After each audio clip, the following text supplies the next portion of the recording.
warahmatullahi wabarakatuh. Saya Nadia Sabrina Nabila Adha Ramadhani dari kelas 9H nomor absen 28 akan menceritakan tentang kancil hakim yang bijak. Yuk simak ceritanya. Suatu hari di tepi hutan ada 2 ekor sapi. Mereka adalah induk sapi dan anak seekor sapi yang baru beranjak remaja. Tampak pemandangan tepi hutan yang indah dan rumput yang tumbuh hijau subur membuat mereka gembira. Terlihat anak sapi berlarian ke sana kemari. Bu, saya mau jalan ke tepi sungai. Boleh, tapi jangan jauh-jauh ya, jawab ibu sapi. Iya, Bu. Sapi muda itu pun berjalan pergi ke tepi sungai. Ia melihat banyak hewan-hewan kecil di sekitar sungai. Tak terasa, ia pun sudah jauh meninggalkan tempat ibunya. Tolong! Tiba-tiba si sapi tadi mendengar suara merintih minta tolong. Ternyata di depan sana ada seekor buaya yang sedang tertindih batang pohon yang patah. Tolonglah aku, rintih si buaya sangat memelas.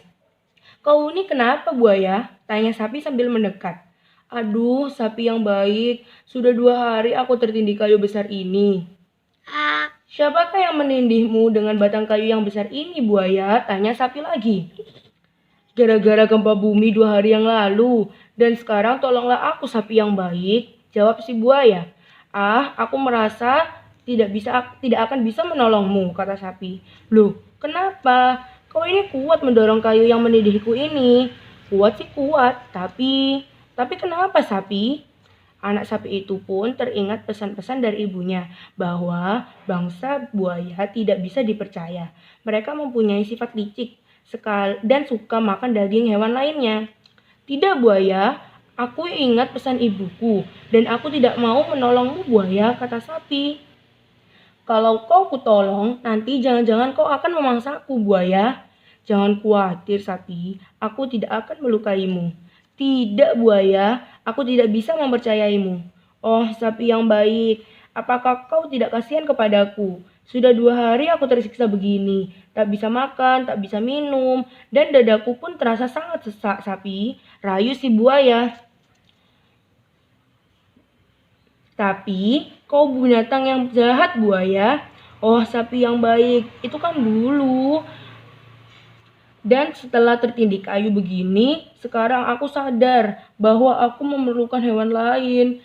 Maka sekarang ini aku sudah bertobat. Tolonglah aku, sapi.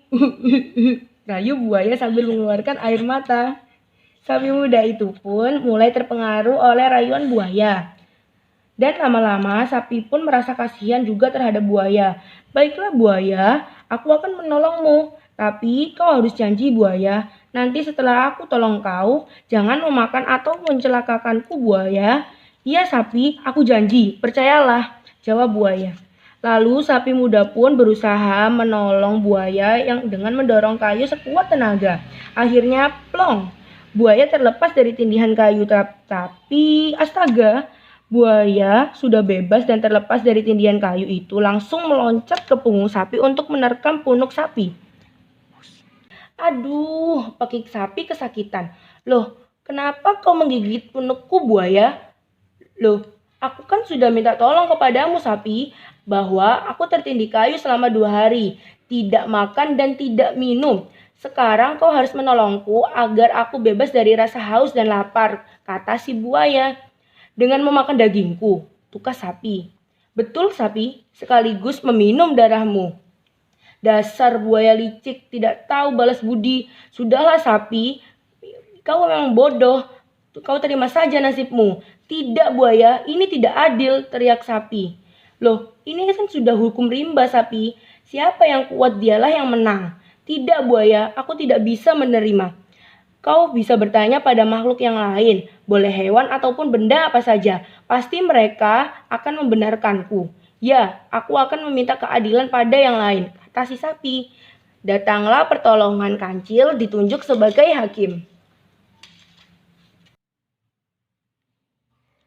Dan kebetulan saat itu ada tikar lapuk hanyut di sungai. Sapi menceritakan kejadian yang menimpanya dan meminta pendapat tikar lapuk. Apa jawabannya? Itu sudah benar, terimalah nasibmu. Aku juga mengalaminya. Ketika aku masih dalam keadaan baru, aku dipakai. Jika aku sudah kotor, aku dibersihkan. Tapi setelah aku lapuk dan banyak aku bolong, akhirnya aku dibuang begitu saja. Jawab tikar lapuk itu. Nah, benarkan kataku sapi? Tidak. Nah, itu ada keranjang hanyut. Protes sapi. Tapi ketika keranjang itu ditanya, jawabannya persis sama seperti tikar. Ketika masih baru dan masih utuh, aku dipakai. Kini setelah rusak, aku dibuang begitu saja ke sungai. Nah, benarkan? Sahut buaya. Tiba-tiba ada seekor bebek betina tuang berenang. Sapi dan buaya pun meminta pendapat bebek. Kukira buaya benar, sebab manusia juga kejam. Ketika aku masih muda dan bisa bertelur, aku dipelihara. Sekarang ketika aku mau disembelih, untungnya aku bisa melarikan diri. Jadi tirulah perbuatan manusia. Mereka mau enaknya sendiri. Hohoho, kau mau mengadu kepada siapa lagi, sapi? Saat itu kebetulan kancil lewat di depan buaya dan sapi. Kali ini buaya yang meminta pendapat kancil. Kalau aku diminta menjadi hakim, aku harus tahu awal kejadiannya, kata kancil. Apakah kalian keberatan jika mengulang awal kejadian yang kalian alami? Tidak, aku tidak keberatan, sahut buaya. Maka dilakukanlah pengulangan itu.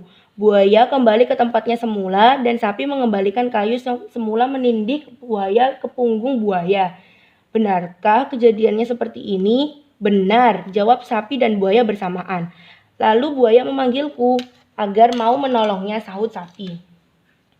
Kancil mendekati sapi dan berbisik kepada sapi.